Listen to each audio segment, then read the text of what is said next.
Colonel Roy Campbell here. Do not turn the game console off. The mission has not failed. Because you are listening to Raw Dogs. You have a mission. Listen up. Enjoy. Roy Campbell, out.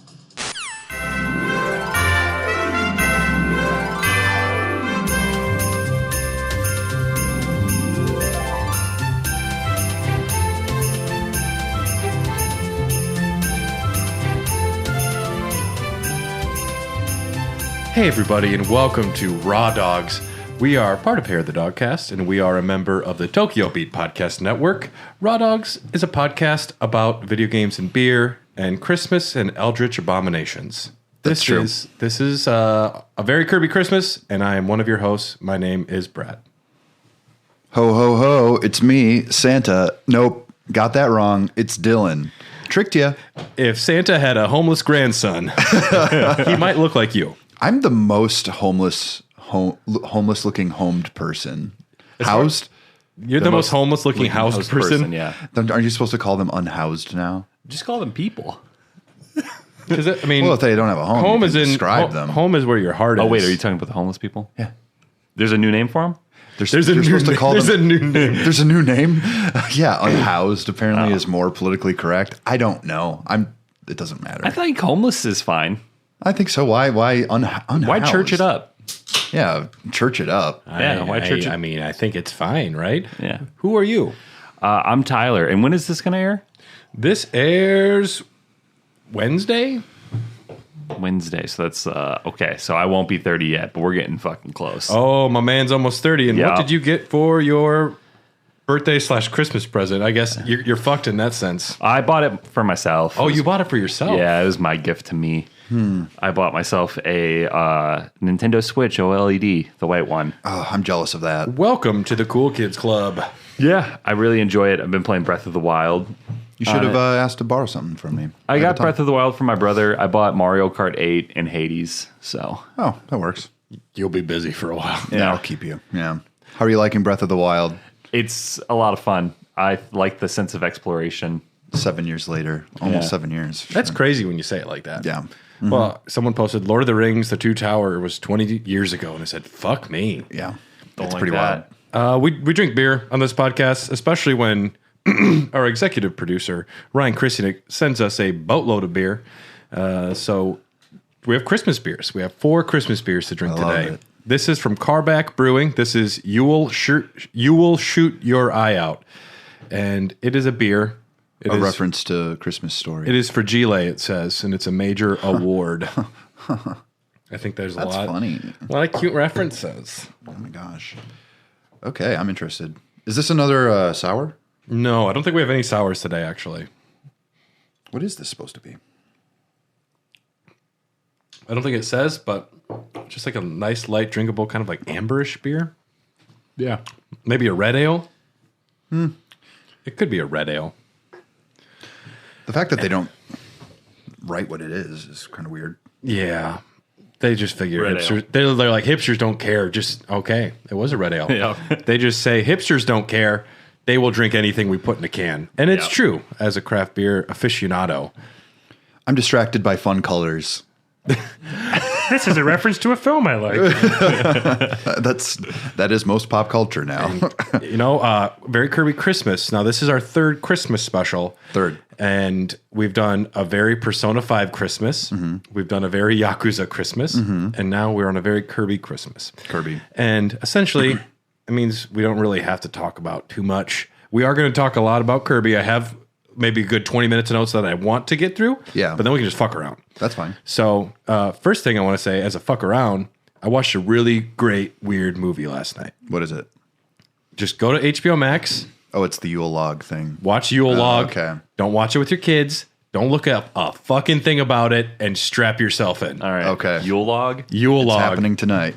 It is so fun. Yeah, it's good. It is top 5 films of the year. Ooh.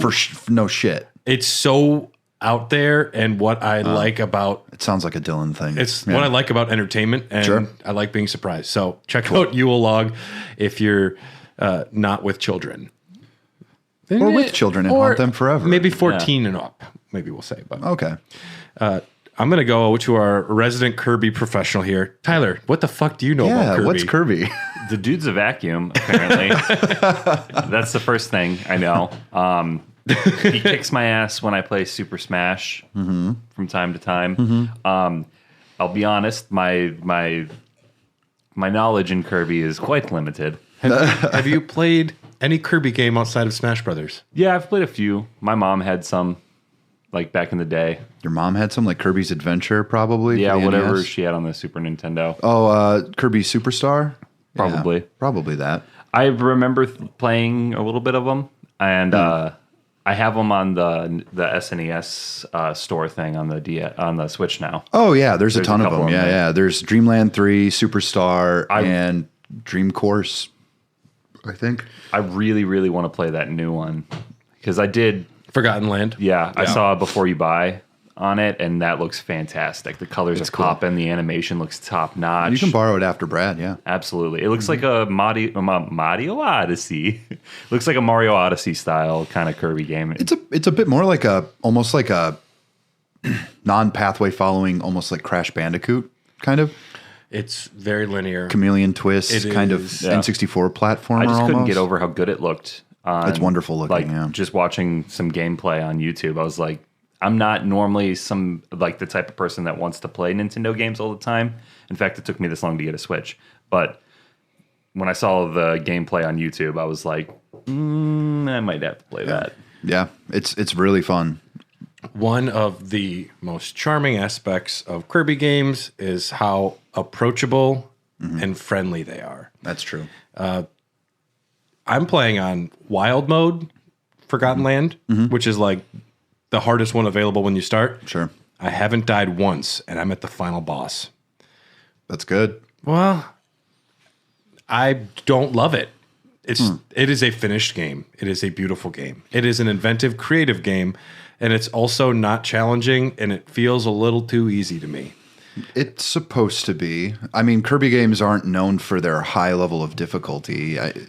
Like, there are times where you can, like, struggle with certain bosses or whatever, but sometimes you just want to have one of those platforming experiences that it's simple, it's fun. Like, I wouldn't call Mario Odyssey particularly difficult. I never died in Mario Odyssey. If you're going for 100% completion, Mario Odyssey gets very difficult in its gameplay challenges. Well, on the moon, yeah. Okay. And I mean, that's something that we were talking about Mario Odyssey the other day, and you had mentioned like it's not finished and it could have used some more time in the oven. I think so, yeah. And whereas Kirby is cooked to perfection, I would prefer a game with more challenge that's unfinished. I prefer Mario Odyssey just because there is more gameplay challenges. This is great. It's just super straightforward. What I find the best part of the Forgotten Land is the weird abilities. Not the ones you get from enemies, but Yeah. cars and vending machines Mouthful mode. and file cabinets, all that stuff. I love that. Yeah, I think also that this is one of those games that's accessible to everyone, and you can kind of like, they do have a demographic in mind, but they also make it for people who, don't normally play video games. Like, parents might want to actually strap in and play this. Kids can play it. I mean, that's the demographic. It's children. The easy mode, I imagine my nephew just having so much fun. Yeah. Like with an easy mode of this game. And I think for accessibility, I think that's highly important. Not every game can be a challenge. I mean, they buff up the health. That's what they do in wild mode. That's basically what the difference is. And while I do say like it's not my favorite game I've played, it's still a 10 out of 10 game. It's a 10 out of 10, yeah. It is perfectly like put together, designed, and it's a balanced game, which Very important. it's like almost the entire time, I feel like I play games that are pretty, I will look corners that are obvious to go around, look for secrets. Like I get that stuff.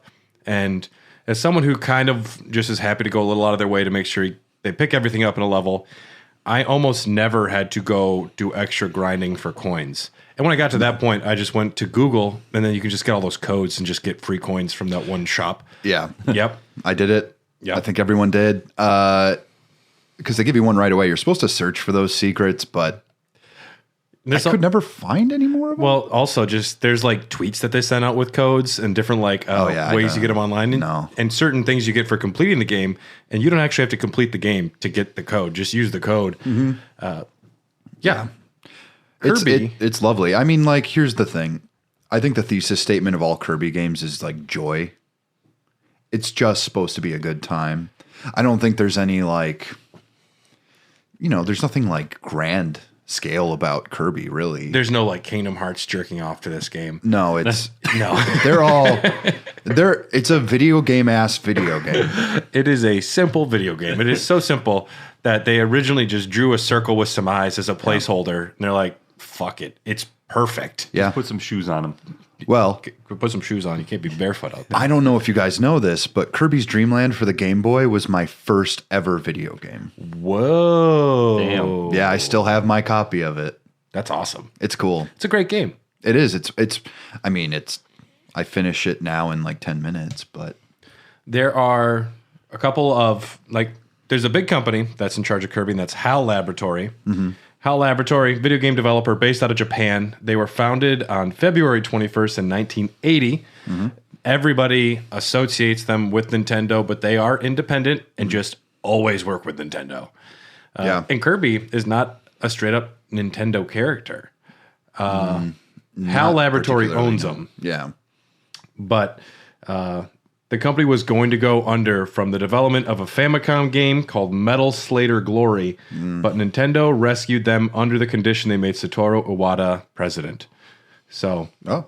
Iwata, famous Nintendo president, passed away, but he was president of Nintendo for a long time, famous for the Wii U as a failure and a million really great successful things.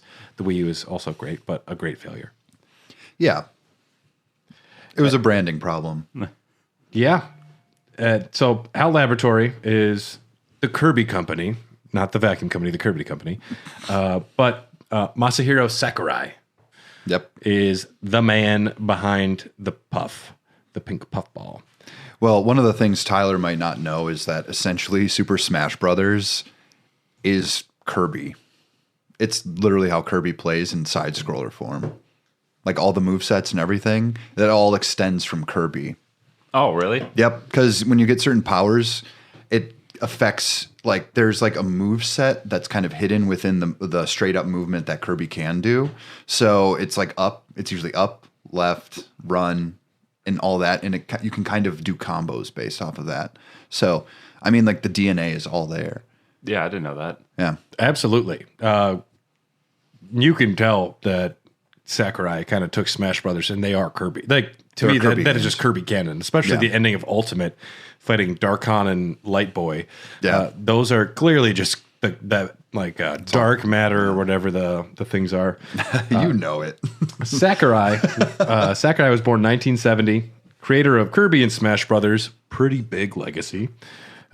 Left HAL Laboratory in 2003 with his wife, and they founded Sora Limited. It's a shell company that works on freelance projects.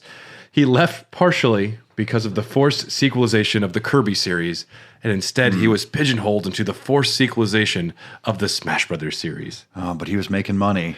Oh, I feel so bad. Every time you see videos of that guy, he's just like tired and every Smash Brothers game he says is the final one because I don't know what else to do. What can you possibly do after this one? Ultimate's like, we've done it all. There's nothing more. Yeah. Yeah. I mean, add a story mode again? Like an actual story mode? Like Brawl had? I don't know. How do you iterate on this anymore? Everyone's here. Everyone's there. You should get Smash Ultimate for the Switch. Oh, yeah. Well, I mean, Smash is a must-own if you have a Nintendo system. Yeah. Smash and Mario Kart. You need those. For parties, maybe a few Jackbox games. Sakurai, he directed Kirby's Dream Land, Adventure, Superstar, Nightmare in Dreamland, and Air Ride. As far as Kirby games, he directed Smash Brothers, Melee, Brawl for Wii U and 3DS, and Ultimate for Smash Brothers games, and he directed Kid Icarus Uprising and Meteos as well. I've never played Meteos. It's like a puzzle game. I think it was DS. Okay. Sakurai invented Kirby at the age of 19 while designing a game for the Game Boy. Like I mentioned, the Blob placeholder sprite was created, originally called Twinkle Popo. I actually like that. Twinkle Popo. And they're like, Americans will not buy Twinkle Popo. And Yeah, I think they it's need angry. and that's something that you notice too, like American Kirby covers. Yeah, they're all angry. He's angry in all of them. As opposed to happy? Oh, he's so happy in the Japanese ones because Kirby doesn't really get angry. No, he is not only like a bottomless pit, he is an emotionless void most of the time. He also seems indifferent to pain. Like he feels it, but he also doesn't care. So he's got nothing to be angry about. Yeah. Yeah. I mean, describe Kirby as a being, if you could. Sure. Kirby is a very hungry, sleepy blob man who has an infinite void existing within his stomach, so he can pull in everything around him, and it just goes to another dimension, essentially. So his guts are like Hermione's bag. Sure. You're always referencing Hermione's purses. It's really odd. It's just a cool. I don't know why, but it's like the first time I mean, I would literally go with Santa's bag for the Christmas episode. Well, fuck me. I like Harry Potter. Leave me alone. Yeah. Dark. Yeah, I mean, Kirby's just pure joy. He represents all like these crazy lazy qualities that normally nobody would. So he's a Hufflepuff, is what you're saying. Yeah, you know what? Pure Hufflepuff, man. Yeah, that's canon. That's canon for sure. He's a Huffle. Yeah, he is a puff. I mean, Tyler pulls out his laptop. He starts doing the fanfic right away. He's like, "Oh, I've got an idea." Guys, I gotta go. Harry Potter and the murder of the Waddle Dees or something. Oh God. This is what I was able to find from Kirby's Wikipedia page about this is his personality, his bio. Largely innocent and cheerful with a positive attitude, willing to fight, but quick to forgive. He's always down for a little scrap, but he's never going to be upset about it. Yeah. He loves nothing more than eating and sleeping. I was spot on. Yep. Yes. Dude, and this was interesting. It is not known if he enjoys the taste of food. He will eat and it's important, you know? Well, he's like the personification of hunger and like sloth. Like maybe he just does it out of like compulsion. He's got a problem. He's the id made form. His favorite food is tomatoes. He does like tomatoes. Especially the Maxim Well, all right. tomato. How do you say that you don't know if he likes the taste of food, and then in the very next breath you say his favorite food is tomatoes? Maybe it's because it heals him. The tomatoes have an effect on him that, like, Yeah. I mean, that Maxim could be it. But tomatoes, he has never shown preference for taste. He will eat rotten food. People in the show, the famous show, will. Right back at you. Yeah, that's a good show. Good theme song. I like the theme song. Yeah. But he doesn't speak often, other than saying hi. Very rarely will they give him text bubbles, Puyo. He also does that. which is nonsense, right? Nonsense language. Yeah. I mean, it's not real. No. Okay, I wasn't sure. Yeah. However, he does love to sing. He will sing into a microphone. I don't know if it's out of joy or wanting to damage things. I don't know. See, when I was a kid, I got him confused a lot with Jigglypuff because Jigglypuff sings, right? Well, they're both little pink circles. Yeah. And Jigglypuff does sing. And most of Jigglypuff's moves in Smash Brothers are based on Kirby. She's kind of a clone. A little bit. A little bit, yeah. Not much, but When I had my Game Boy Advance, I remember getting them crossed a lot. Like, is that a fucking Jigglypuff game? I didn't realize Jigglypuff was so popular. Jigglypuff's not, but Smash made her. Jigglypuff, I think, just got big from the show. From the show and also being involved in Smash, people kind of developed like a grassroots kind of like I don't personally know anyone whose favorite Pokemon is Jigglypuff. It's but that's like It's like Taylor Swift is your favorite artist. It's like, there's some people like that. yeah. There's a lot of people like that. Yeah. But no one's like, we're going to go see Jigglypuff and we're going to spend $10,000 on tickets from Ticketmaster to go see, which I actually would if Jigglypuff came to town. I might. If there were a real Jigglypuff, Everyone I just- think I'm down. Everyone just sleeping. That would be terrifying. a real Jigglypuff on a stage? I don't know. At the Pfizer. Was there Jigglypuff and Detective Pikachu? I need to look this up. Yep, there was in the karaoke bar in the bar. Also in the Pokedex, how tall is Jigglypuff? You're going to need to be in Like the pit. 3 feet tall, maybe. Do you want to know about the height of Kirby? Yeah, because they're essentially clones. Officially, Kirby is 8 inches tall. What the fuck? Just a little fella. He's just a tiny little guy. Smash Brothers does they depict him about 3 feet tall in Smash Bros. I think it's the same way that they take Ridley and shrink him down, but no, Kirby is only 8 inches tall, soft and flexible body. Yeah. Rubbery, one might say. Gooey, like a Stretch Armstrong. Do you imagine it probably feels kind of like a dolphin or a whale on the outside? You know, I think a little slimy, maybe. I wouldn't imagine like furry. He's shiny. Fluffy. No. This kind of sounds like that episode of Always Sunny where Mac and I can't remember his name, are making the dating profile for Charlie. Mac and Dennis? Yeah, I don't know why I couldn't remember Dennis's name. Dennis's name? That's fine. Brain fart. Because he's not a Hufflepuff. That's why I don't remember it. Oh, You are a Hufflepuff, aren't you? no, I'm a Gryffindor. No, anyone who talks about Harry Potter this often is a Hufflepuff. Yeah. No, hell no. That's base. Gryffindors are smarter than that. And Ravenclaws, they're smarter than that too. Ravenclaws don't give a shit. They're It's their fine. own. I'm technically Slytherin, so I'm not surprised. yeah, no one is. Yeah, that's- whenever I say it, it's I go to Beauxbatons because I have style. sure. Or maybe that's a female-only school. That's a very J.K. Rowling thing to write. Only women. Only girls. Bradina is our newest student. Kirby. Say hi, Bradina. Kirby can flatten or expand like a balloon. Weight is unknown. Probably pretty variable.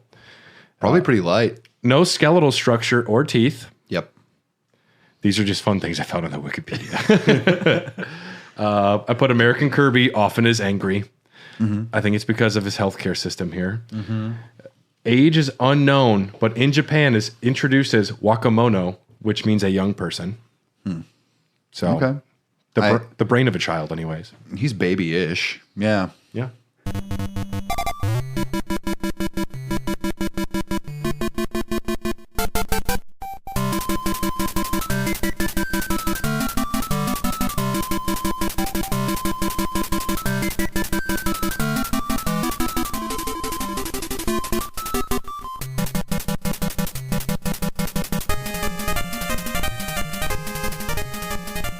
He's a nice boy. Gender unknown.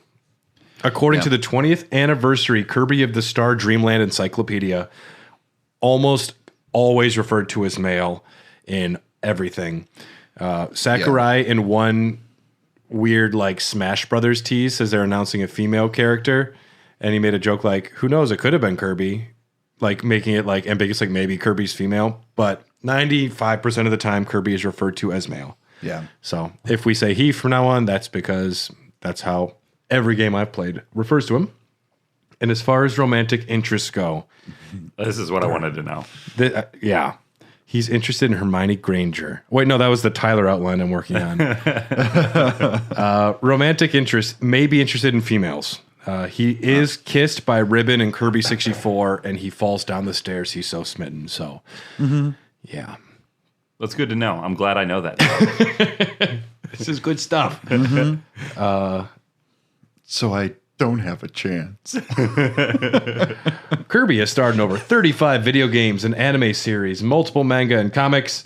He is named allegedly after Nintendo's legal counsel, Jack Kirby, who defended Nintendo against a copyright lawsuit from Universal Studios because they said Donkey Kong was a ripoff of King Kong.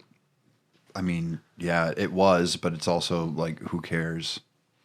Yeah, I mean, It's like parody. Clearly, the Kong took a lady up on top of a building, and you have to climb the building to go get the lady back. Like, They were just angry that it was making more money than any King Kong movie ever did. Donkey Kong was a big deal. Donkey Kong was huge. Yeah.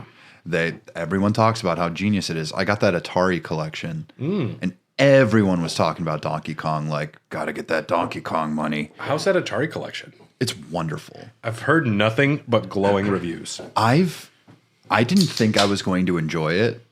It's in I mean, I always have a huge game of the year list, but it's in the top 10 at this point. Which ones are included in the Atari? Like all of it.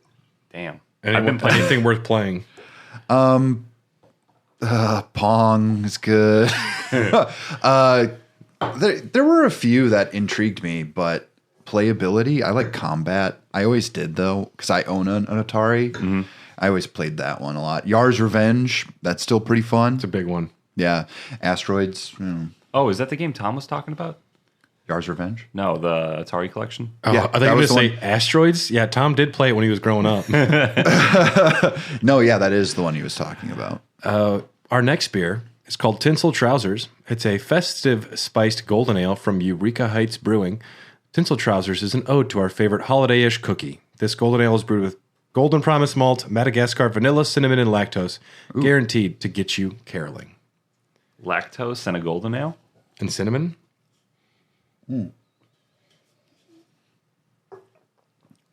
Yo. That is a delicious little Christmas cookie beer. That is so good. Holy shit. Yeah. That is the star of the show as far as I'm concerned. the superstar. We're just going to put this next to the microphone and walk away for a while. Like if that were, I like that as much as I like that birthday cake one that we had. That one was fantastic. And this, I like that the Tinsel Trousers is a pair of jean shorts. It is Texas. Everything is bigger down there, even their love of jean shorts. Dream shorts sounds like something Kirby would wear. You can't wear shorts. Yeah, actually, that and a Kirby He's outfit. literally just a head. He's got feet, or at least shoes. I don't think they're shoes. Does Kirby have toes? It's like with Sora. I hope not. Well, Sora is getting regular sized feet for Kingdom Hearts 4. So, Oh, cool. Yeah, what an upgrade. 10 things you didn't know about Sora's feet in the trailer for Kingdom Hearts 4. Number 1, they're pretty stinky. Number 2, still sexy despite looking different. Number 3, it's the number 1 search on WikiFeet By me. by me personally. Check out my browser history. I'm going to jail. How old is he again?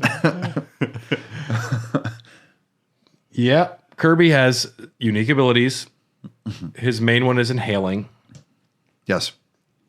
It's also good at spitting. Powerful lungs that suck, and you can spit out air. We don't know if and hurt there enemies. we don't know if there are lungs in there. Let's be clear. We don't know what's inside of it. Like a black hole. I'd like to slow down the animations on Smash Brothers when you suck in an enemy, because then he like poops them out. Where does he poop them out from? Because it comes out of the back. I think it's like teleportation.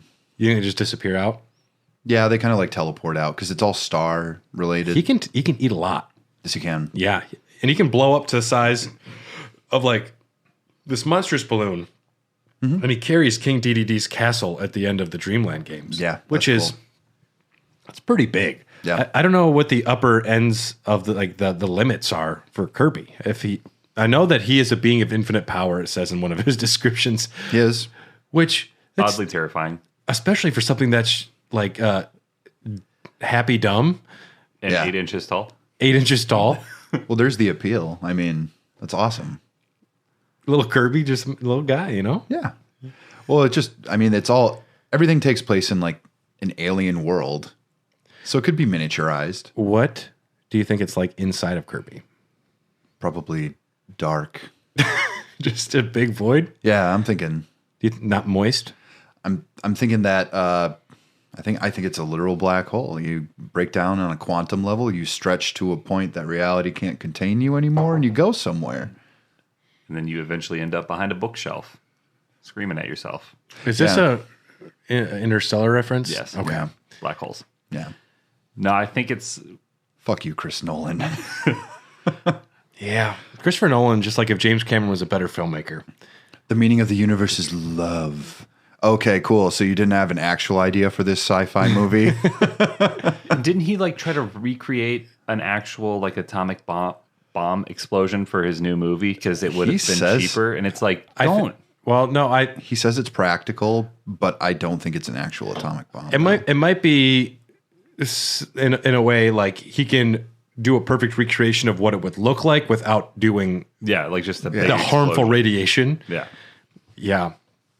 Side note, have you guys seen the Barbie trailer? Yeah, that was cool. It's just like the Kubrick lover inside of me was like, that's pretty good. It's a pretty good reference. Like, Yeah. they really nailed what Space Odyssey was about.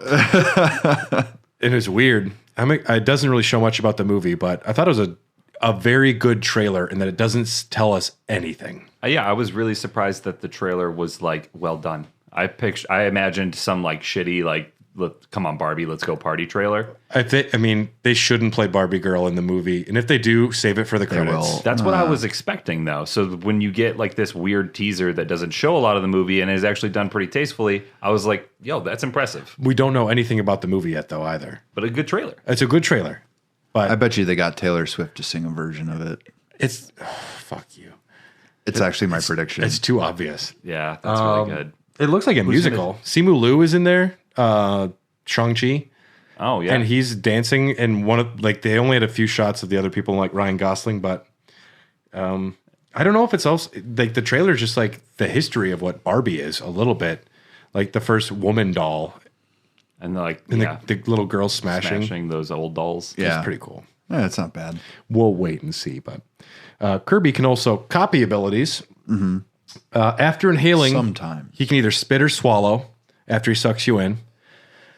That's what she said. If he swallows, he gets part of your essence and turns into you. But he can spit you out if he doesn't like the way you taste. That would make blowjobs very scary. Oh, I wasn't trying to make a sexual reference. I would never sexualize such an innocent creature, and that says a lot about your character. Wow, he's 8 inches tall and a kid. Tyler, that's not looking good for me. Merry Christmas indeed. He's not going to hold up. Happy birthday. Yeah. You're almost 30. I gotta get all the stupid shit out It's of a my little system past before it's I a little turn 30. past your age range. I'm not an adult yet. I'm not wise beyond my years. I'm not 30 yet. Oh, yeah, that's true. Once you're 30.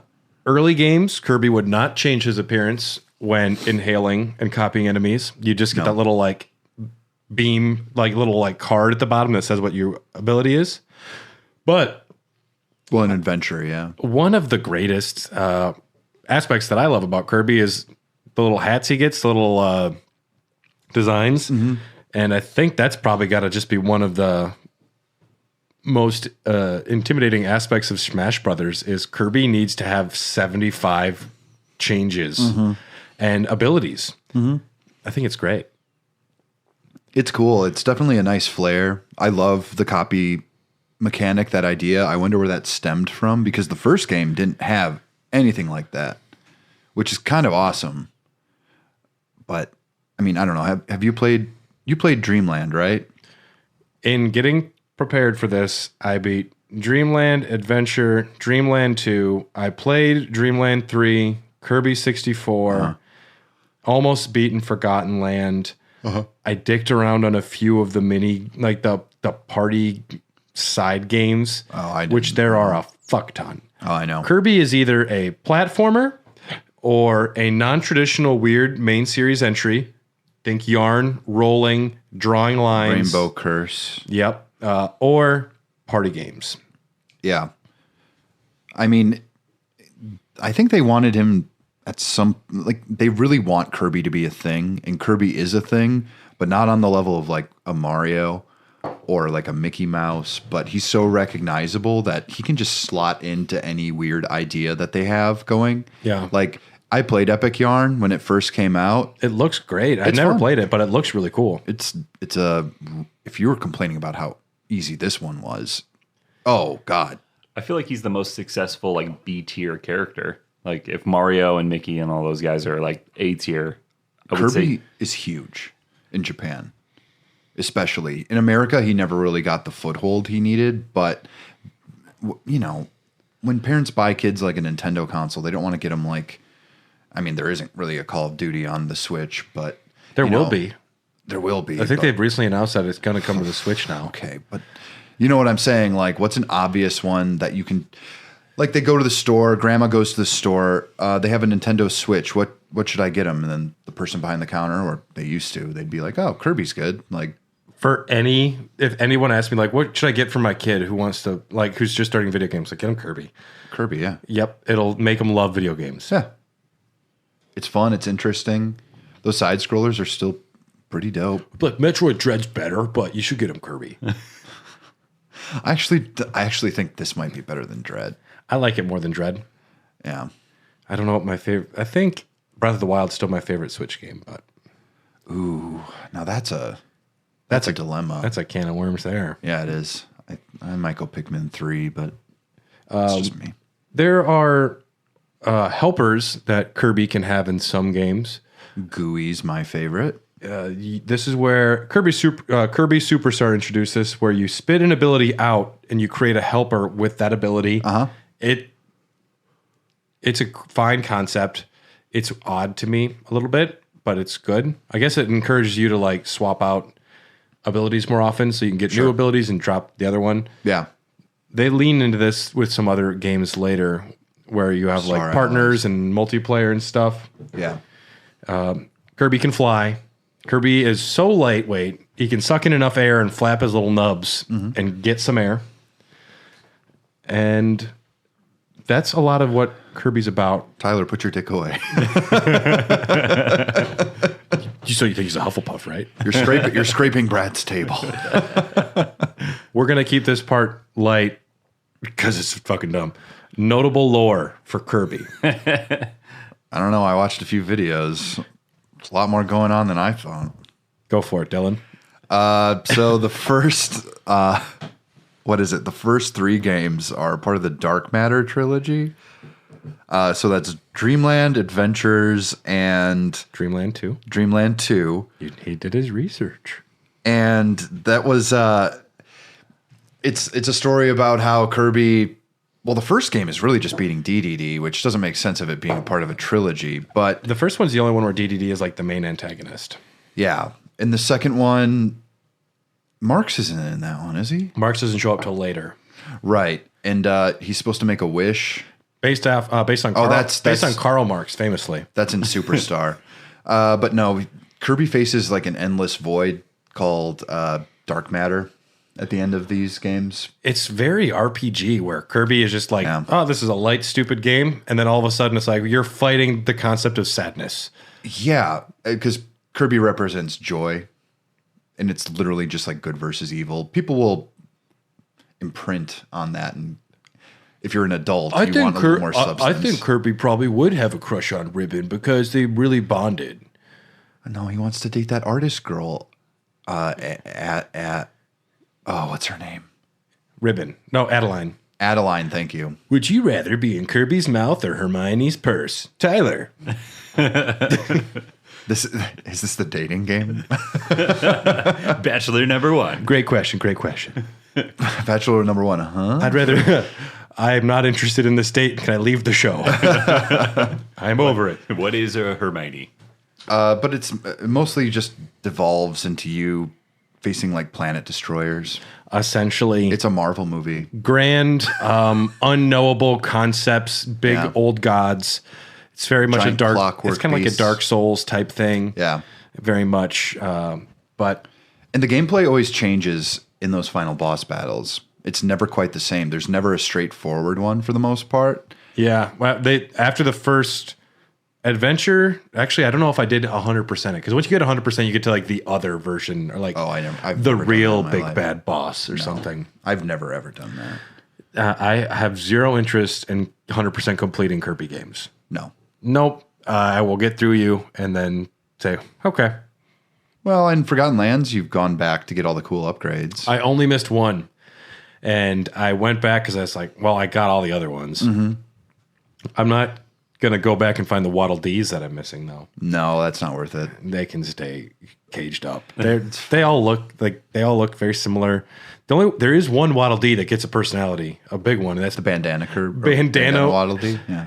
which is his name or their name, Bandana Waddle Dee, because a Waddle Dee with a bandana that did 1 or 2 cool things. They're like, it's our main character now. Mm-hmm. So should we give him a name? No, we don't have time. Just call him Bandana. It's Bandana Waddle Dee. Yeah. Hat Glasses. That's your new name. Hat glasses. Hat glasses. But what about hat glasses over here to my right? Oh, I should have added beard. I'm tattoo beard. Tattoo beard. There you go. Yeah. I'm Oh, I'm Homeless, not homeless. Homeless, almost not not homeless. homeless. Perfect. Yep. That works. Kirby inhales you, and he has the ability to kind of have a house, but look like he doesn't. Yeah, that's true. People give you change on the street, but you just go home with it. Yeah, and then I put it in my little jar I have in my kitchen. Yeah. Save up money for more Switch games. Exactly. Kirby is not the only member of his species. People will incorrectly call him other Kirbys, like, oh, that's a yellow Kirby. Kirby's his name. I think it's a Yoda situation where we just don't know the real name of the species. I mean, yeah. It's not Baby Yoda. We just don't know the name yet. He lives in his dome-shaped home in Dreamland, a country on his home planet of Planet Popstar. Which is just a big star that when you zoom out just looks like a star. But when you zoom in, It's called Popstar. yeah. Okay. Tyler's loving this. This is so fascinating. King DDD is incorrectly considered the main antagonist. Penguin-like creature dressed in royal finery, self-proclaimed king of Dreamland. And some people say, why can he inhale and float around like Kirby? Well, the Wikipedia said he underwent a series of rigorous training programs to learn how to inhale and fly like Kirby, despite being a penguin. That's cool. That's incredible. He earned it. He put in the work, you know. Yeah. And Gains. he's good Gains for days. He's got a really fast draw too. That quick draw. Oh, yeah. He's the fastest. I thought Meta Knight was. No, Meta Knight's not in quick draw. DDD's the last one. Really? Yeah. In the remake, you face. Maybe you're thinking in the original Meta Knight's not. I didn't play the remake. Oh, okay. No, yeah, it's the one for the 3DS. Or, no, the one for the DS. Meta Knight, I think, is just a really cool design. I mean, yeah, I guess. And I think that's kind of why he became real popularized. Yeah. I don't want to say it's a Boba Fett scenario, but Smash Brothers Brawl helped. yep. His first appearance in that. Yeah. His stage is cool, the Halberd. Well, it's his ship. He's the captain. Meta Knight's a captain. So, Like, nobody's really an antagonist in these games. except grand, weird concepts Yeah. of evil. Yeah. Yeah. And even then, Kirby just shows up and goes, hi. And he smiles at you with those dead eyes. I think they're quite expressive. Sometimes he like furrows his eyebrow. Sometimes. Only in America. Yeah. Only on the cover. Meta Knight might be the same race as Kirby. When his mask breaks, which happens rarely, he's like a black Kirby with yellow eyes. And I saw that he respects a code of chivalry. Yes. He will always offer you a sword before you fight him. And he loathes laziness enough to where he started a war to get people to do stuff. Yeah. Revenge of Meta Knight. Sure. I don't know. Kirby Superstar. I did a lot of light reading on this. I didn't want to go too hard into Kirby. my efforts on my outlines, you'll see how much I don't care about Mega Man Z and X next year. Oh, God. I can't even pretend We should to know. we should make it a drinking game or something. We actually should. How long can we like talk about this before like we start like breaking out the revolver and doing Russian roulette? We're going to. We will. Meta Knight possibly doesn't like his cute appearance. That's why he wears a mask to hide how cute he is. He doesn't want people to to think he's just a cutie patootie. Yeah, I mean, I get it. He's an edgelord. And there's other characters I don't care about. Antagonists. What? These are the main antagonists of the series. You have DDD, Nightmare, Dark Matter, Zero, Zero Squared, Dark Mind, Dark Nebula, Magalore, Queen Sectonia, Stardream, Void Turnima, and Fecto Elphalus. Yeah. Which sounds like something you get on your scrotum. Yeah. I mean, it's not wrong. Oh, I'm sorry to tell you this, but yeah, you got Fecto Elphalus. Like, Yeah. oh shit, the wife's It's gonna be treatable. It's very livable with living with Elphalus. Well, when I got the clap, I thought it was something worse. Turns out it's something warts. I was just like, oh, no, you don't get warts. No. No, it just really hurts to piss. We're going to take a quick break. We'll be right back, everybody.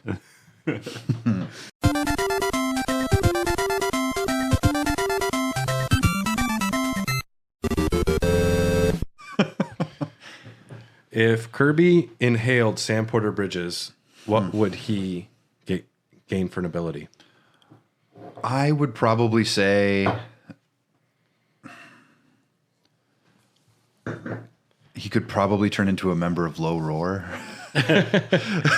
He'd get a motorcycle. He'd get a motorcycle, yeah. I mean, he can turn into a wheel.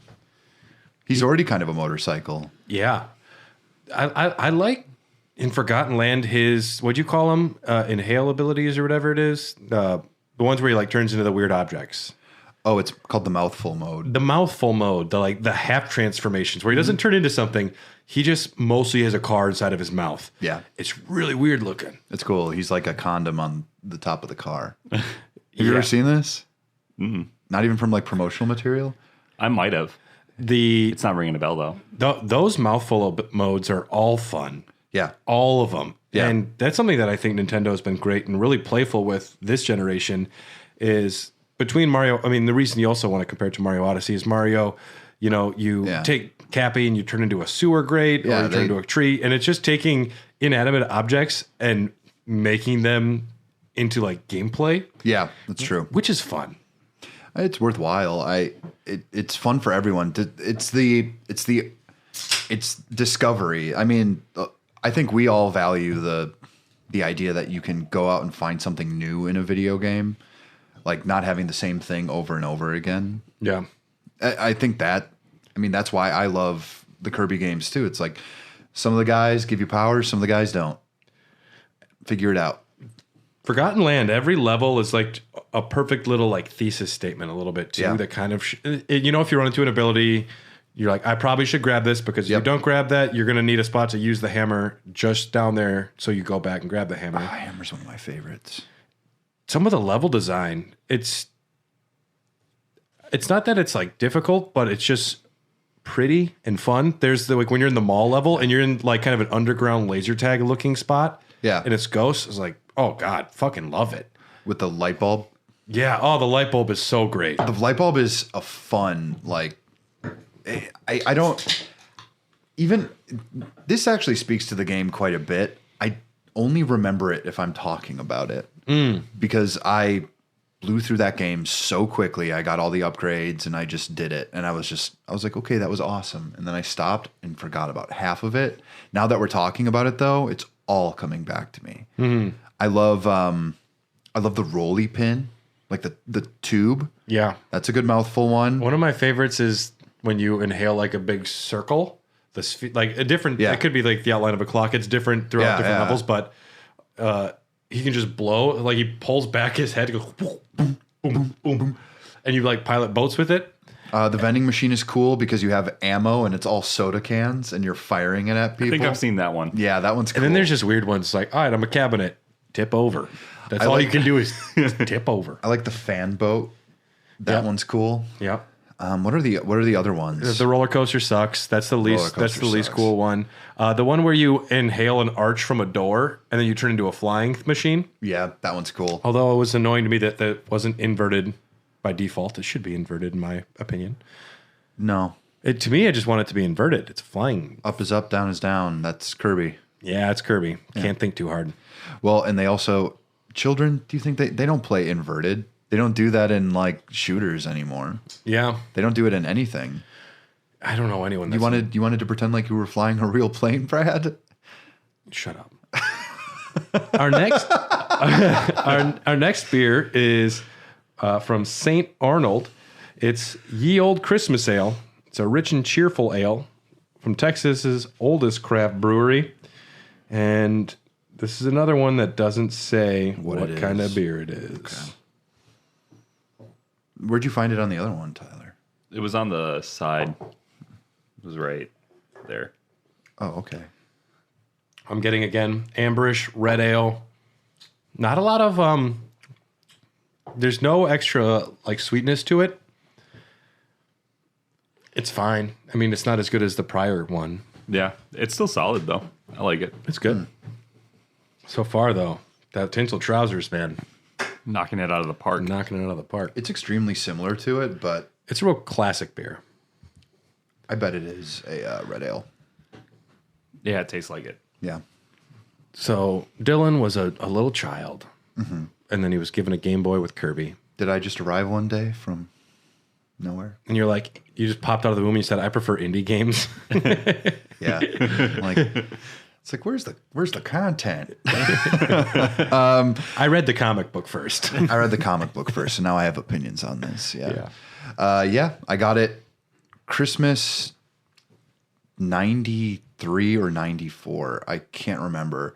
My concept of video games was always like, oh, you play that at other people's houses. You don't have one here. Yeah. I was raised well but poor for a while, especially when my mom was just trying to get out on her own and do that.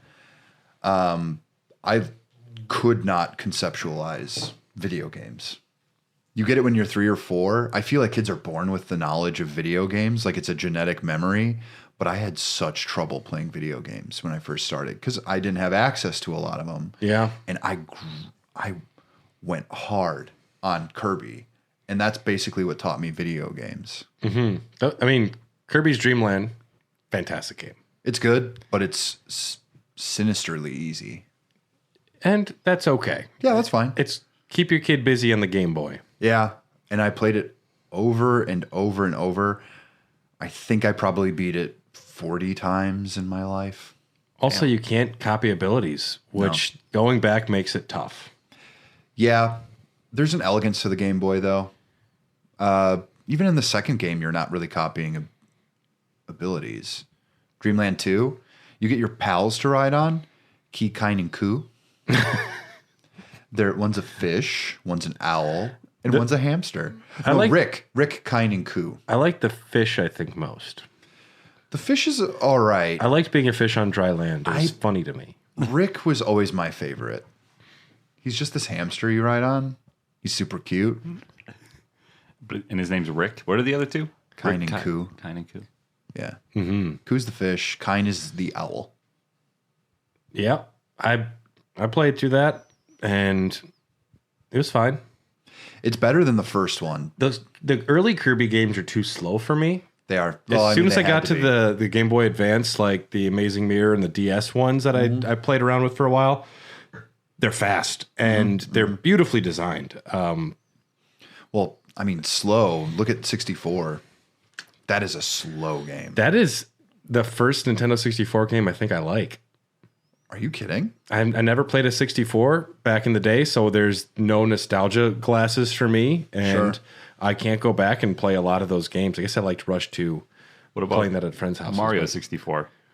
Never beat it.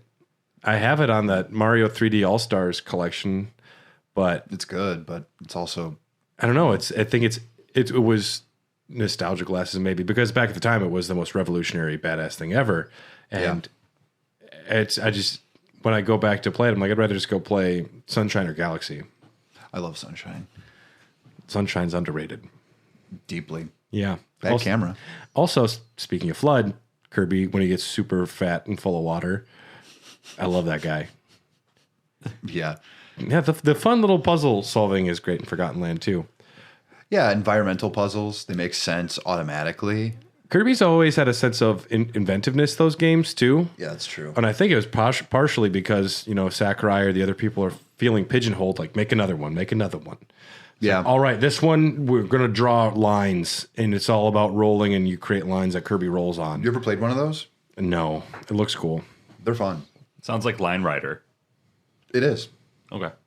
Except probably more colorful and inventive. Yeah, Line And Rider made was before. lacking in the graphic department. Yeah, Yeah. it's true. Yeah, I my first experience was Kirby's Adventure for the Nintendo. I like that they put mini games in these things, like the little quick draw or the claw game. All of those are fun little distractions, which is great because I don't think the core games necessarily hold enough to keep my attention span. Adventure is very good. Great soundtrack. Oh, God. Yeah. And it's just like kind of one of those perfect NES games. I have trouble going back to NES because I don't think it's particularly any good for the most part. You've got like good games, obviously, but it's an NES. Yeah. There's a shitload of Kirby games. Yes, there is.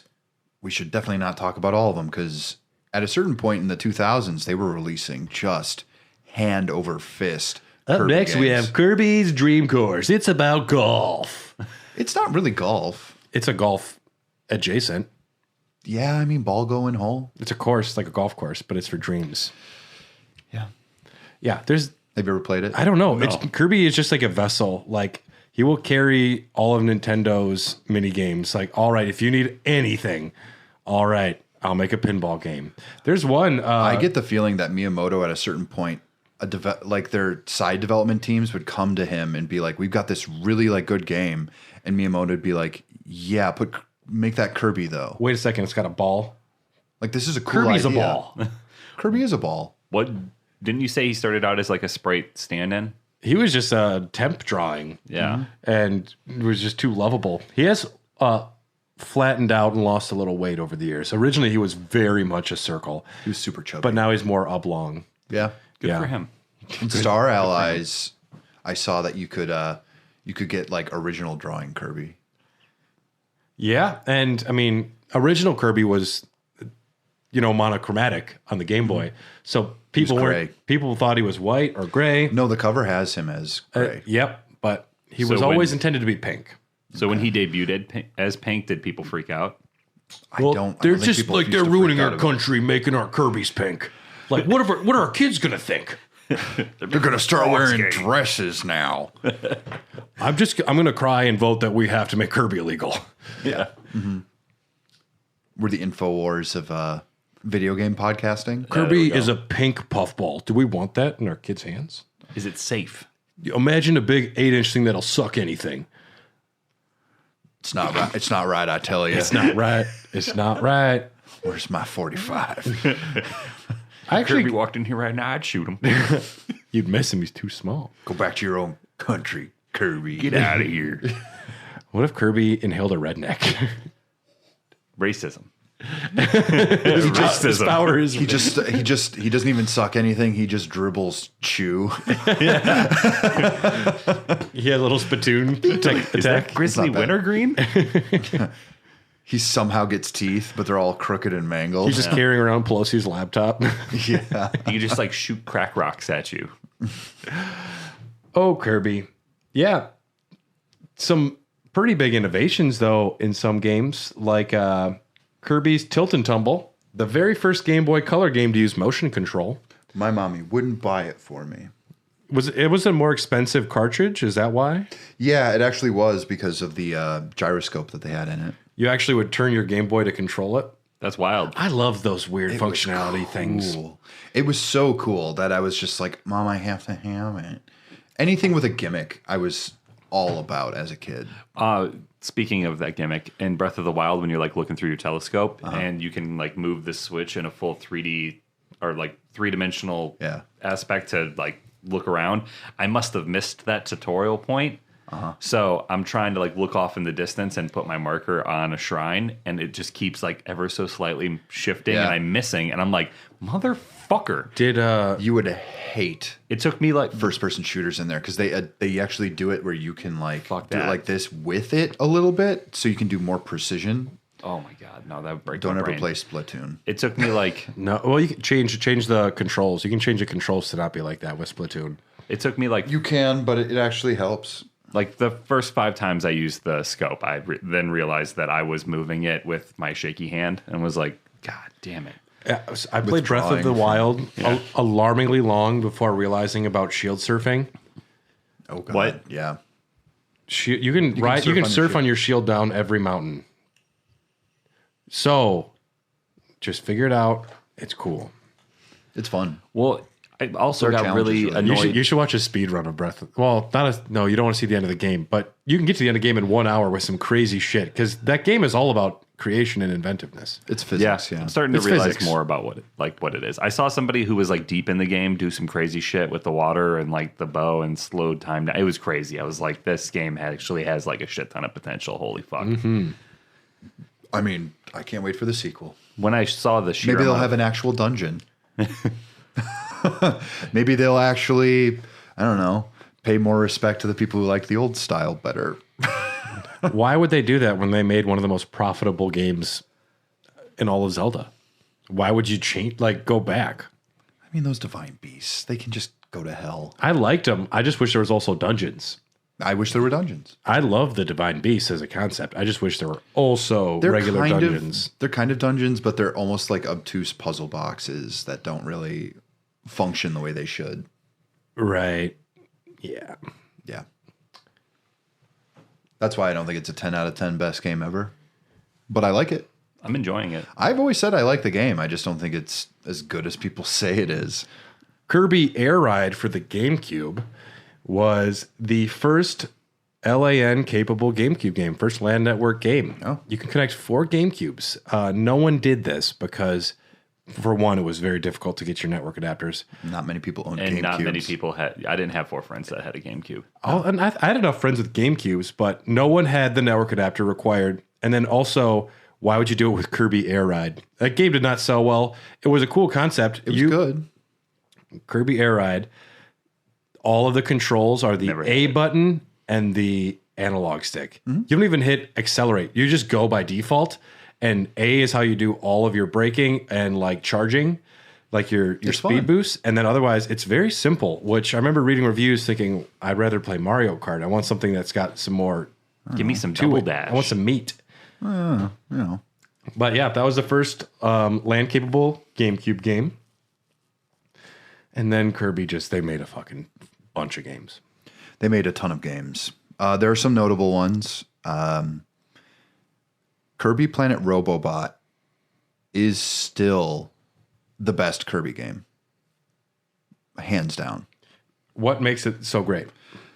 It's the abilities that you have within the game, the way that they use 3D within it.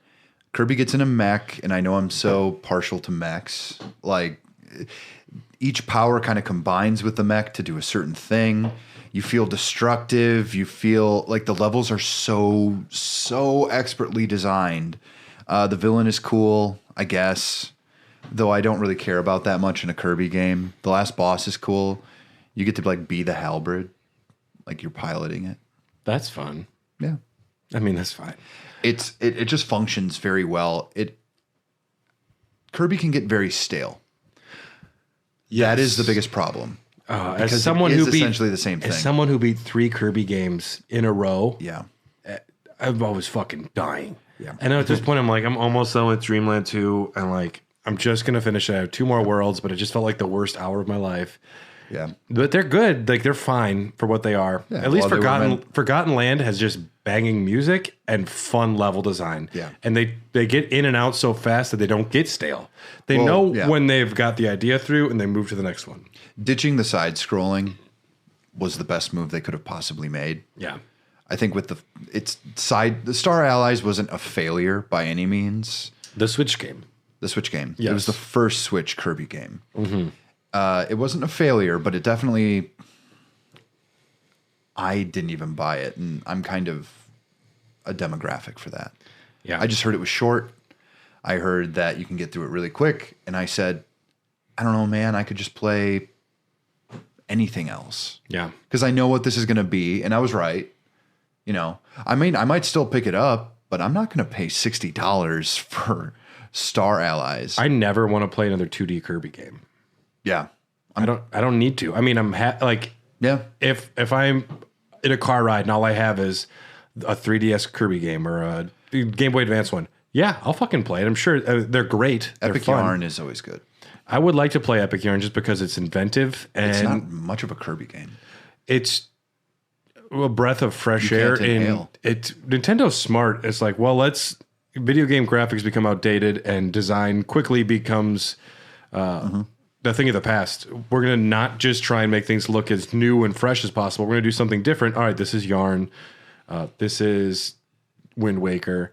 This is cell shaded. And I think that's great. I mean, Epic Yarn, imagine if they took that design and they made it extremely difficult.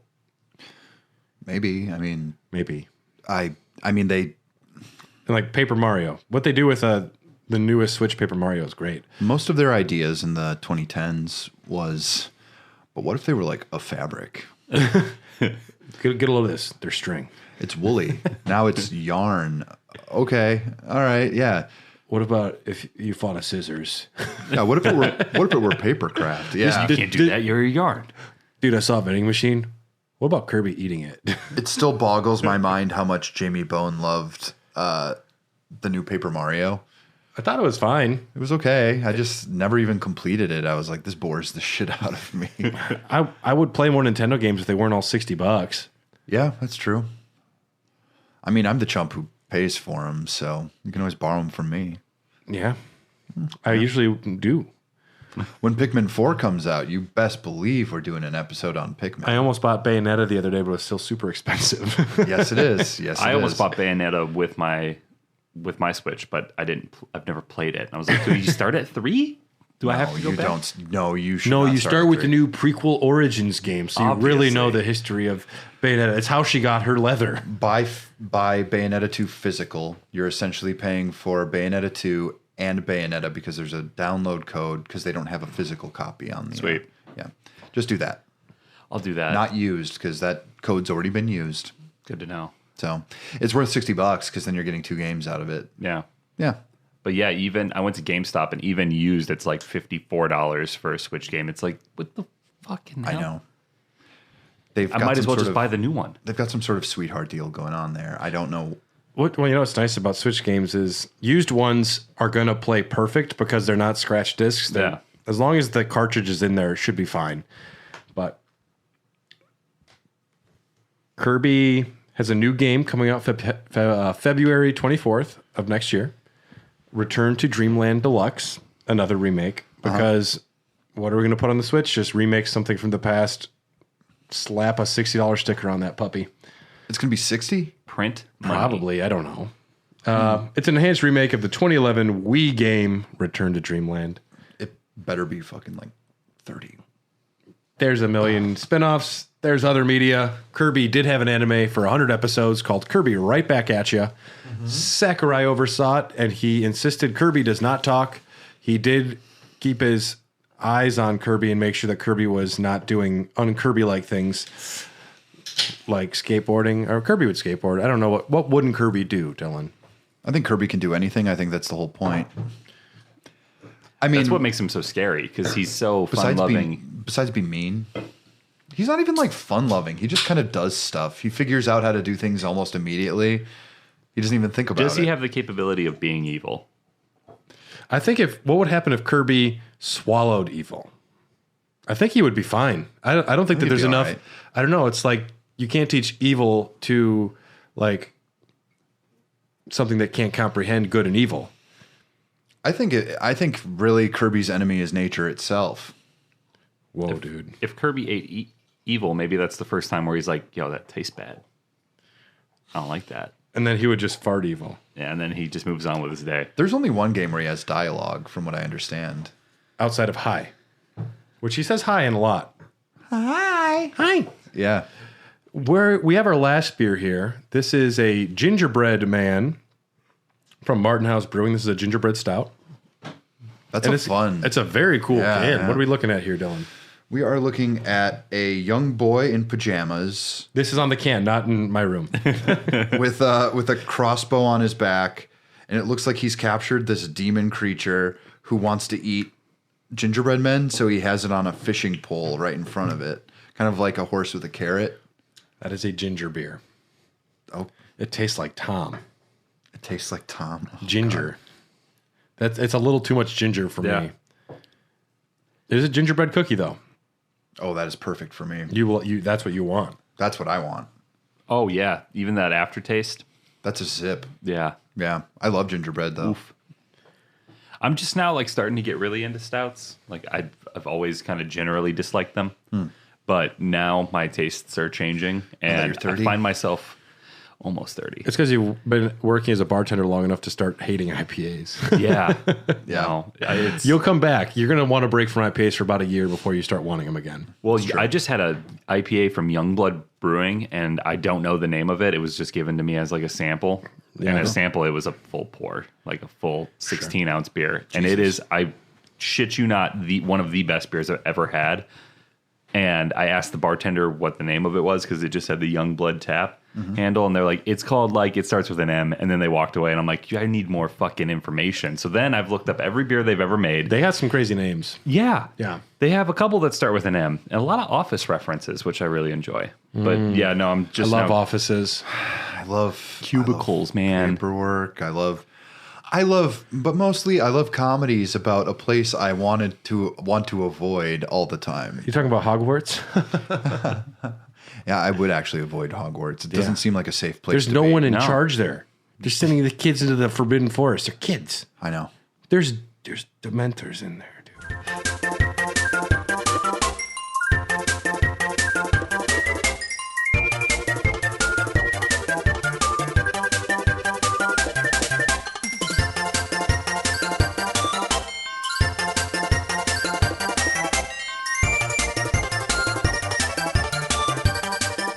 Kirby also has 2 arcade games.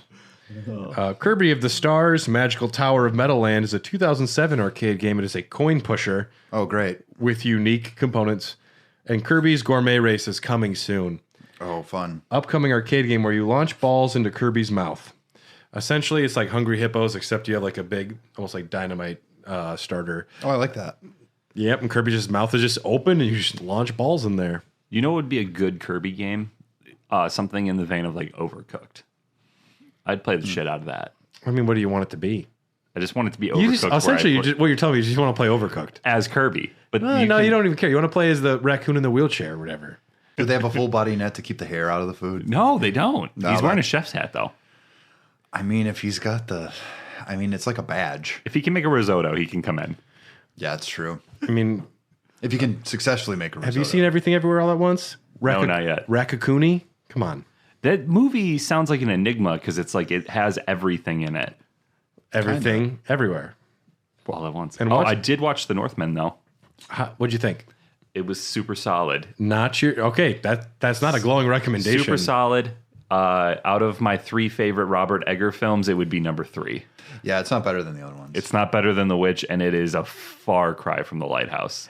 So I was on A24's site because they have the best merchandise. I looked up the Lighthouse, and they'll sell you a grooming kit. It's just oil and the Little Mermaid statue he jerks off with. Yeah, I would buy that. nice. And it just hints at like this is just a jerk off kit. Yeah, I love it. I was like, dang, that's so cool. I think I saw that on the Discord, and I was like, "What is even this?" No, it's they have the best weird merch, like the gingerbread house, which is just the tree fort from Hereditary. I have been meaning to go on and look since you keep telling me about all this awesome merch that I Hot didn't dog realize. fingers from Everything Everywhere All at Once. You really should watch it. I should watch it. But after watching The Northman, you know what I think would be a really good movie for Robert Eggers to make? A Julius Caesar film. Sure. Whatever he wants to make, he A can film make. about ego. It would be fantastic. He already made that. Guardians of the Galaxy 2, man. Oh, shit. Holiday special is good. That's a good holiday special. I'll have to watch that. No, I think you would like the holiday special. I mean, I'll have to. I wasn't being like facetious. I'll watch it. Yeah, you can skip everything else in Phase 4 almost, but Yeah. I watched a recap on Phase 4, so I have everything spoiled for me, but I'm up to date now. I will watch Black Panther. That's the only thing I haven't seen yet, but I just haven't wanted to go to a movie theater. It's just like a thing. I'd rather be at home. I'm going to a movie theater tonight. What are you saying? Avatar 2. The Way of Water. Can Yeah. you spoil it for us what the Way of Water is? Okay. well- they learn about society, they work together to fight an evil, and they win. Yep, that's what it's going to be. Someone said it's like being waterboarded with turquoise cement. In your eyes, I read that. your eyes buttholes. In your eyes, buttholes? Was that a... That was, I think, part of it. Really? Yeah. I just don't understand. I mean, it's fine. I just want to know what the Way of Water is. Can I spoil it? The way of Bruce Lee already talked about it. It's to be flowing. It is to not swim upstream. It is to be part of nature.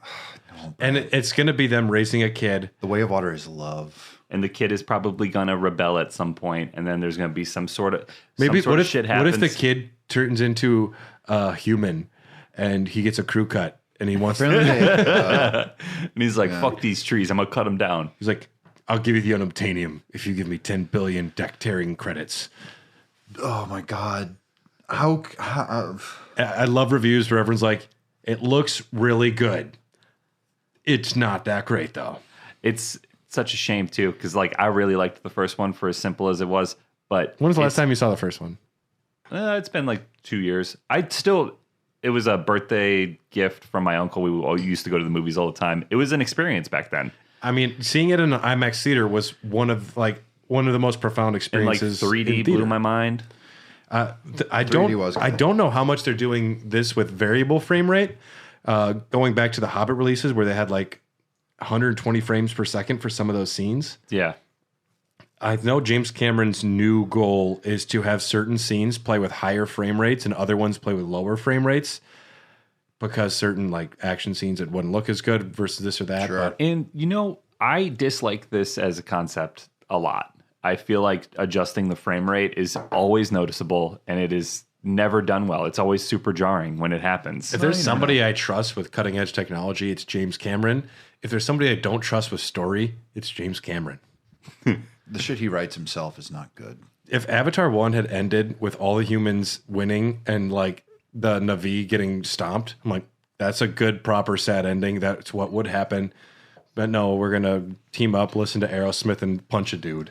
Yeah, and then they bring back the villain from the first one, so apparently he survives, which I think is just a super What, are we cop-out. talking about Giovanni Ribisi or are we talking about Crew Cut? Crew Cut. Crew cut is General. and he's an I'm Crew avatar. Cut McGeneral. Where's my coffee? He's I love blue. the smell of dead people in the morning. Yeah, so He's blue? His body must have died at some point, And but he was they still alive, so transferred they him? transferred him to an avatar. So now he's fucking a nature. What if someone's describing the Navi. way of water Navi. to him and he goes, ice to meet you, and then he punches them They turn to ice. and they turn to ice. I guarantee at some point in the film he's going to look at. I think I heard Vin Diesel is in it, which is weird, but What? he's going to turn and look at the person and be like, "I don't know how to swim."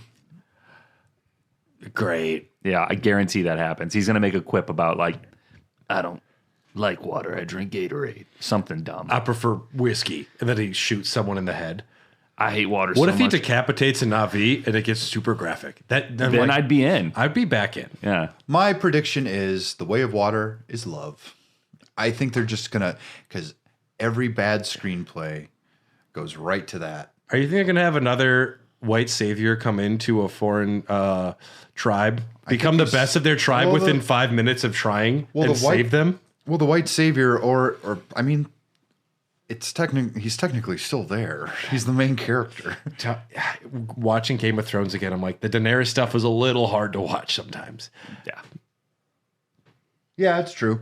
She's a white 14-year-old, but she will lead us to salvation. In the show, they aged her up. Yeah. I didn't feel bad looking at those boobies. So Well, I mean, and in the books, they didn't age her up because No, I know. And 'Cause she was George R. 14, R. yeah. Martin has said, like, someone asked, like, who would you most want to eat with out of your characters? He says Daenerys Targaryen in her Carthene dress, which is just one of her boobs hanging out. I'm like, dude, she's like 14 when you wrote that. Yeah, dude, you got to calm down, man. You can't say that stuff out loud. You're on an interview on TV. it's true. The thing is about Elden Ring is I wrote 5,000 years of lore. Stephen Colbert's like, I don't care, man. Just talk about Plug your shit. dragons. Ugh. I just that George R. R. Martin. You have to wonder if that guy probably fucks weird, right?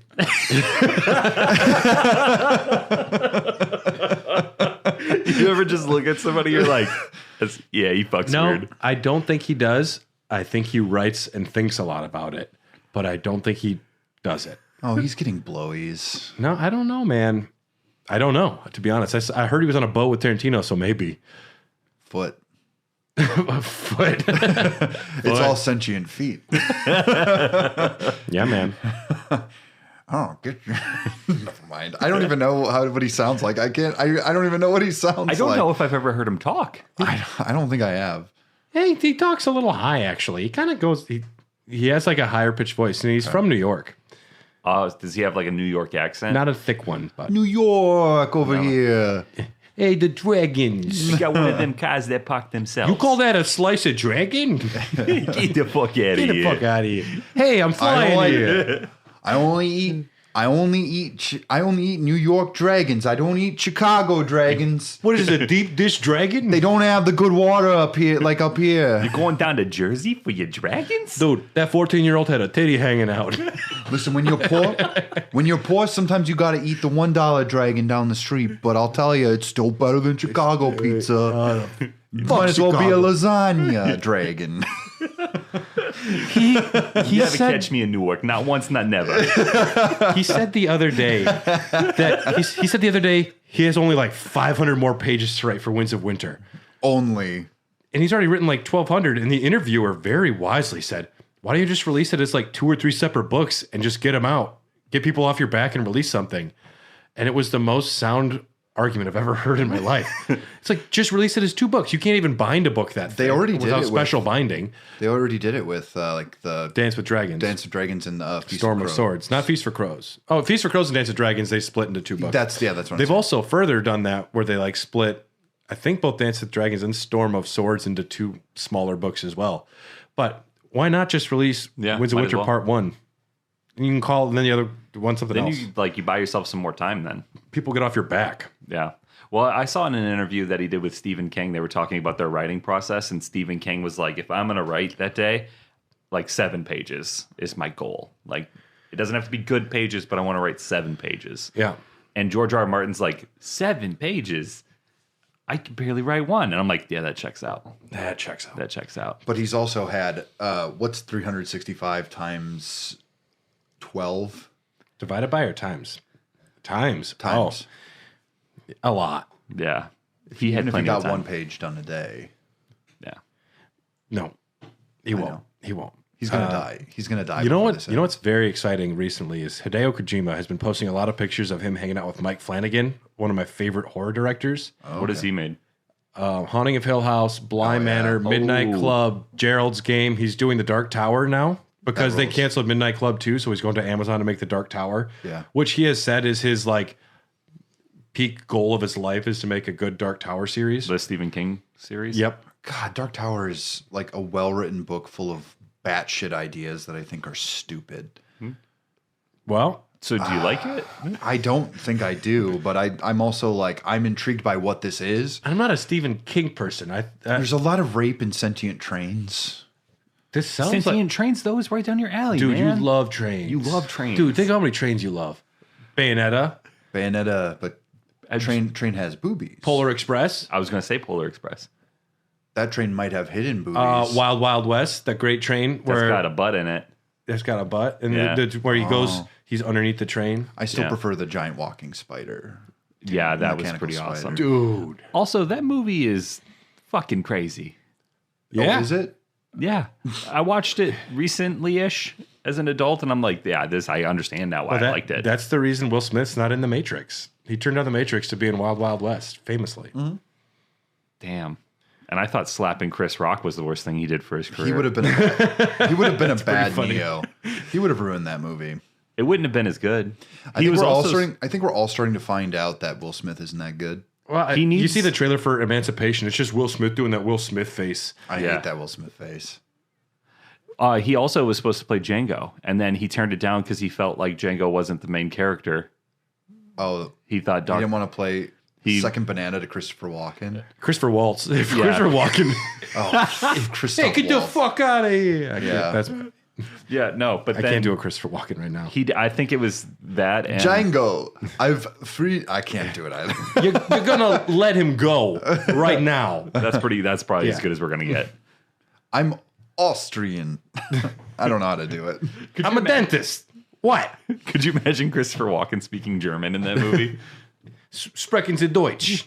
Ich don't know. bin ein Berliner. I have papers.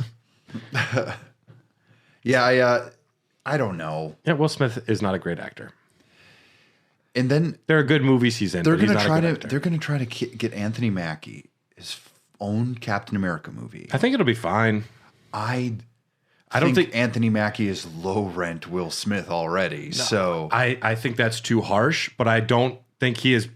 I've never seen him act anything where I was like blown away by it, but it's maybe because they he hasn't give been him- given anything strong yeah, to do. well, that character Earlier they in his didn't write career, I Falcon agree well. with you on that. When he was like Pain and Gain, he did with Michael Bay, and like that era of his career, I did think he was the poor man's Will Smith. I was like, you're just Well, and Marvel movies these days, it's never just about the character. It's about 7 guest characters too. Yeah. And it's never going to be like, this is Brie Larson's Captain Marvel. Now it's Monica Rambeau's daughter plus Miss Marvel, Kamala Khan. America Chavez. And it's never going to be about one character anymore because they need to yeah. have the draw. So, Well, it's the draw, but it's also they haven't found anyone nearly as charismatic as Chris Evans or Robert Downey Jr. Yeah. or technically, I mean, even Chris Hemsworth. They also have not done themselves any favors in Phase 4 by releasing their content so quickly because they're impeding with the finales of the shows with the release of a new series and or a movie. Oh, sure. Like they are like kind of layering themselves and they're splitting their audience and it doesn't make any sense. Like let one finish and then put out the next thing. Give us a little breathing room in the middle. Like I think they're panicking because they're getting lower box office numbers than they ever have. but that's going to be the way film goes probably for the rest of our lives. Well, the like, superhero trend is going to die soon. and just wanna theaters po- are dying. It's like yeah, I mean it's like the Wild West genre. Like eventually those things were like the top for about 15 years Yeah. and then the bottom drops out and that's what you got. and now it's just Avatar for the next 20 years. That's all we're going to get now. yeah. It's crazy that 5 James Avatar Cameron movies. says crazy shit like, I already wrote Avatar 10. It's like, fuck off, man. Come along, children. It is time for our mandatory governmental viewing of Avatar 17. Laugh now. We are very excited because the government says so. And I'm just so excited for that movie not to do as well as it needs to make money. Oof, but they're gonna put it all through the pipeline. Though they're gonna double down. Because China they already will put save so it. much money in it. Even- China's gonna save the China's hell going to save the out of shit it. out of it. I don't know. To reach those big numbers, it needs not just China. It needs everyone. China they It's famously, as Dylan always says, China can do anything. China can do whatever they want if you got enough people to do anything. You Yeah. can do anything. And me, a person who's gone to the movies quite a They can bit make a ladder recently. to the moon made of Chinese people. I learned that. That's, Could be really? I believe so. we don't know. No one's done the math. Kirby's only 8 inches. How many? I still don't believe that. I've seen him bigger. No, I mean, Well, that's official. Yeah, and he's So 3 Samus is like 3 feet tall. No, Smash Brothers, they flub heights for Smash Brothers. Oh, okay. That's why Ridley can fight people and not be the size of the stage. Also, Kirby does have the ability to just make himself bigger, right? They're all technically toys. Yeah. We forgot about that canon. Yes, Melee did make that official. Amiibos. No, the first game did. They're all amiibos. They're just amiibos. I have so many amiibos. I have so many Smash characters. Dude, you have the best amiibos. I have only the good ones. Yeah. It's true. I have I never zero. got a Ridley, but I have a Bayonetta. She's fun. Do you use it like they do in the Lighthouse? No, she's not naked or anything. Though I have seen some. I seen your cooking. I've seen some You liked it. documentaries. I've seen some documentaries of Bayonetta. It's fine. Merry Christmas, everybody. Oh my god, yeah. Kirby, I love it. Keep making them. I don't know. I think Forgotten Land is a breath of fresh air. Forgotten Land is an extremely good breath of fresh air because I was worried about it. Not like greatly worried, but if that thing flubbed, what are you gonna do? I don't know. I think these games are still worth making. I think Kirby is a really fun, endearing character. I watched a YouTube video, I think by Ant Dude. Yeah, I watched that one. And he had this really great like button-up shirt, and it was pink, but it had little Kirby designs in it. And I turned to Jordan and I go, "I'm gonna get that, and I'm gonna fucking wear it." Nice. Yeah.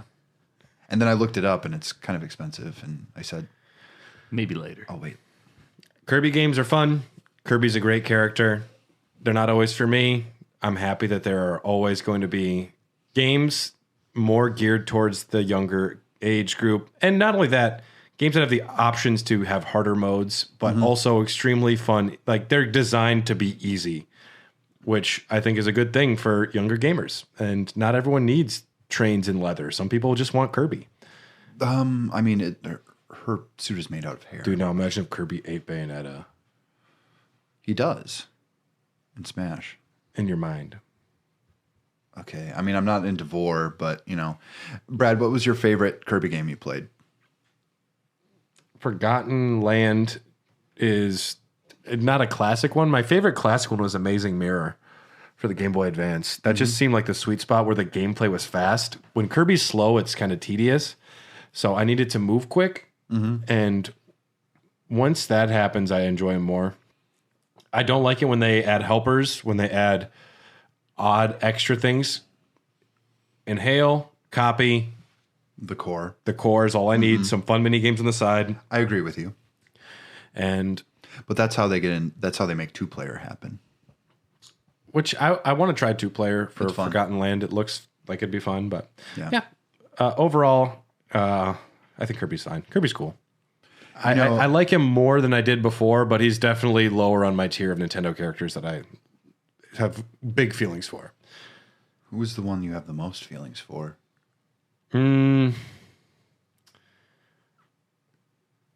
As far as Nintendo games, what are my favorite ones? You know, I Mario games are probably the most fun. They are. I They're wish focus there were more Metroid games. I haven't played enough Zelda, but I've played enough to know that I like it. I mean, And if there were more Donkey Kong and Metroid games that are of quality, I would say either of them. But where the hell is our Tropical Freeze 2 sequel? Yes, Yeah, we need another Donkey Kong game. Oh my we're god, clamoring. If you've never played Tropical Freeze, get that for the Switch. Yeah. I have it. You can borrow it. Yeah, that is amazing. It is. One of the best Nintendo games ever, maybe. Yeah. Yeah. Yeah, it's really fucking good. Very difficult, actually. That's good. So you can fuck up real bad in that game. Oh, yeah. Don't try it. Don't try. If you're not good, You don't want none of this. if you're not good, you don't want a part of All it. right. Tyler, what is your favorite Kirby game on the Sega Saturn? Just Kirby. Dude, I gave you the easy pitch and you knocked it out of the park. It's perfect. Just Kirby. It's fine. I don't know how much longer we can tease you for that. You were in like an element that wasn't your own. It's iconic. Now it is. I wish I had moments that were that iconic. Yeah. I mean, you said titty fuck the bat out of the gate for our podcast. I'm like, this guy's a superstar. You're like the Kenny Powers of podcasters. Yeah, the homeless podcaster. Well, time for Christmas. Truly. Drive safe. Whatever you celebrate it and have a good time. We are not a super religious or a certain denomination podcast. We believe in people and joy and being kind. So drive safe, eat a lot of food, and Be nice.